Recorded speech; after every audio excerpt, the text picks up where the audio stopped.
So hello guys, അപ്പോൾ ഇന്നത്തെ പരിപാടി എന്ന് വെച്ച് കഴിഞ്ഞാൽ ഇന്ന് നമ്മുടെ വീട്ടിൻ്റെ അടുത്തുള്ള ഒരു കോവിലിൽ ആറാട്ടും കാര്യങ്ങളൊക്കെ ഉണ്ട്. സോ ഗൈസ്, അപ്പോൾ അങ്ങോട്ട് പോകാൻ വേണ്ടി എല്ലാവരും റെഡിയായി നമ്മുടെ ഫ്രണ്ടിനെയൊക്കെ കാത്ത് നിൽക്കുകയാണ് ഗൈസ്. അങ്ങനെ ഫുൾ റെഡി ആയിട്ട് നമ്മൾ ആറാട്ടിന് പോവുകയാണ് ഗൈസ്.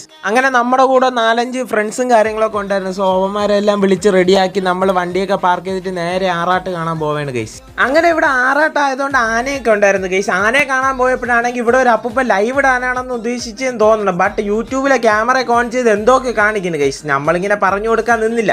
അങ്ങനെ അപ്പൂപ്പൻ്റെ ലൈവ് ഇടൊക്കെ എല്ലാം കണ്ടിട്ട് നമ്മൾ നേരെ ആറാട്ടിൻ്റെ ഒരുക്കങ്ങളും കാര്യങ്ങളൊക്കെ ഇവിടെ നടക്കേണ്ടത്. സോ അങ്ങനെ ആറാട്ടും കാര്യങ്ങളൊക്കെ തുടങ്ങിയപ്പോൾ ഒടുക്കത്തെ ക്രൗഡും കാര്യങ്ങളൊക്കെ ആയിരുന്നു. നമുക്ക് അങ്ങോട്ടും ഇങ്ങോട്ടും തിരിയാൻ പറ്റിയില്ല. അങ്ങനെ നമ്മൾ അവിടെ നിന്ന് മുങ്ങിയിട്ടുണ്ട് ഗൈസ്. പിന്നെ ഫുള്ള് നമ്മൾ അവിടെ ഉണ്ടായിരുന്നു ഗൈസ്. പിന്നെ ആണെങ്കിൽ രാത്രിയായപ്പോൾ ഗാനമേള കാണാൻ വേണ്ടി നമ്മൾ ഗാനമേളയുടെ സെക്ഷനിലോട്ട് വന്നപ്പോൾ അവിടെ ഒടുക്കത്തെ ക്രൗഡ്. ഗാനമേള നടക്കണ എവിടെയും പോലും കാണാൻ പറ്റില്ല. പിന്നെ ഗാനമേള 2 പാട്ടൊക്കെ ഇട്ട് നമ്മൾ കുറേ സ്റ്റെപ്പൊക്കെ ഇട്ട് ഗൈസ്.